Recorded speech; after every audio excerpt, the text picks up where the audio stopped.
دغه خونه را بند کړي او الله ته سوال کوي چې یا الله ربنا لا تزغ قلوبنا بعد إذ هديتنا.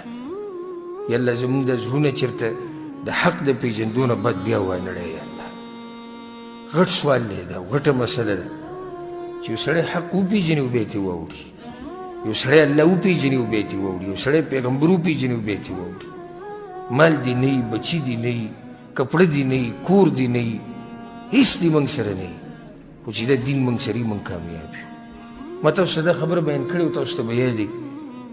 زه دا وایم چې نن سبا د ټولو نه خوش قسمته انسان هغه دی چې د مرګه پورې خپل ایمان سلامت ورسوي او قبر ته دی کوشي په عقیده د قرآن او د حدیث باندې. دا اوچت او خوش قسمته مسلمان دی او زما اوس ته هېڅ پته نه لګي، هېڅ پته نه لګي چې دا مرګ به موږ له په څه وخت کې راځي. پته نشي په قرآن او حدیث باندې به یو که نه به یو، پته نشي عقیده به د توحید یو که نه وي، پته نشي تابعداري به پیغمبري. ځکه چې دا به نه وي چې زه ګورې زړونه د الله په دوو ګوتو کې دي. پیغمبر صلی الله علیه وسلم وایي څنګه یې چې اړوي هغه شان یې اړوي. دا به نه وي چې زه تاسو ما واقع بیان کړې وه، ما ابن قیم رحمه الله م راوړې ده. کومه واقع؟ مؤذن د عراق، عفوا د عراق، امام ابن القیم رحمه الله یو ناشنا واقع راوړې ده. په عراق کې یو مؤذن و، هغه به اذان کو، نو پخوا چې به اذانونه کول نو کوم ځای ته به ختو؟ بره به ختو. وی هغه اذان کو په دې حي علی الصلاة حي علی الفلاح کې، هغه چې وکتو یو کور نظر پرېوتو، بهی کې یو جنۍ و، هغه جنۍ ته یې زړه ویوړو. وایي ده چې څنګه اذان ختم کړو رامنډې کړی، کور ته ورغی، وایي دا جنۍ زه غواړم. هغو ته یې صبر کوو، موږ نصرانیان یو، موږ کریسچن یو، موږ عیسایان یو، ستاسو دین جدا دی، زما جدا دی، ته څنګه جنۍ غواړې؟ حاصل د قصې دا دی چې دې تو راته وایي دا جنۍ موږ درکه اوس شرط کېښود چې ته به څه کوې؟ ته به دا دین پرېږدې.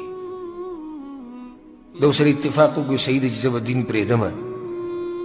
دا سړی جومات کې مؤذن دی، ګورې عام سړی نه دی. ګورې دا به نه وایي چې زه دا زه ټکی به چېرته نه وي، همیشه به په ځان یېرېږي. وی چې کومه ورځ دلې دا جنۍ ورکول او د دوی دا نکاح کېده، په هغه ورځ د اعلان وکړو چې او ما خپل دین پرېښودلی، زه واپس کېږم د قرآن او د حدیث نه، او زه د محمد صلی الله علیه وسلم خپل پیغمبر نه ګڼم.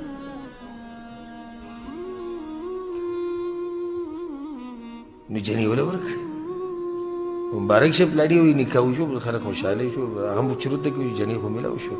ګوره دنیا انسان څنګه زر خراب کوي. وایي دی چې راوتو دی درشل نه خپل راندې کې دغه ځای کې مړ شو، ساتي ووتو. په اخري خاتمې هغه په دې باندې وشو چې زه دین نه منم.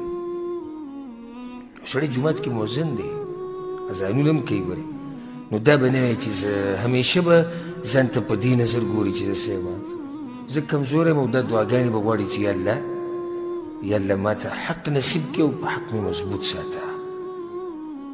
ما خبره دې پر راواغسته او رانه اوږده شوه، خو دا اهم نصیحت دی او د یو عالم او د داعي دا کار دی چې دی به وخت په وخت د امت تربیت کوي. په هره مسله کې چې راپېښه شي دی به تربیت کوي. نو دا یو اهمه مسله وه چې تاسو ته مې مخې ته کړه چې چېرته به بندګي په دې لالچ نه کوئ صرف چې الله به ماله څه راکوي، دنیا راکوي. نه، بنیادي مسله دا ده موږ چې د بندګي کوو دې لپاره کوو چې الله دې لپاره موږ پیدا کړي وو، په دې به رانه الله راضي کېږي، که غریب وم او که مالدار وم. داسې د صحابه کرامو دې ژوند ته وګوره، دا څه وو؟ اکثره څه وو؟ غریبانان. ابو هریره رضی الله عنه پېژنې که نه پېژنې؟ چې نه پېژنې دا به ناشنا مسلمان چې ابو هریره نه پېژنې. هغه خپله قصه کې و یو پیر وږی شوی وم، ډېر زیات وږی شوی وم، نو د پیغمبر صلی الله علیه وسلم د دې منبر سره راولوېدم، بېهوشی شوم، بیا پړ مخې پروت. وی بعض کسان رالو نو چا ووایي چې لیونی راغلی دی راولېدلی، لیونی وی راغلی دی منبر سره خوا کې راولېدلی. وایي چې خلکو راوچت کړه، وایي دا خو ابو هریره دی، دا خو د پیغمبر صلی الله علیه وسلم خاص شاګرد دی. هغه دې ته چېرته یو ورځ نه دي کتلي چې زه دومره غریب یم او دا دینداري څنګه وکړمه. هغه دین نه دی پرېښودی، هغه د دین هغه جذبې کمېده پرېږده ورځ تر ورځه ښه زیاته شوې ده. ما ته اوس دغه حدیث په 3 پیرې بیان کړی، مشهور حدیث دی. ریاض الصالحین په درس کې موږ ښه تفصیل کړی و په هغې باندې. ابو هریره رضی الله عنه یو ورځ ډېر زیات وږی شوی وم، ډېر زیات وږی شوی وم نو ما وی چې د ابوبکر صدیق رضی الله عنه راټینګوم او دته به داسې ویم چې یو مسله ده یاره، دا مسلې باره کې ته څه وایې؟ نو دی به ما ته وایي چې راځه کور ته به لاړ شو، مسله به هم بیانه کړو. وایي لمونځ چې ختم شو زه یې جومات دې دروازې سره ودرېدم، ابوبکر صدیق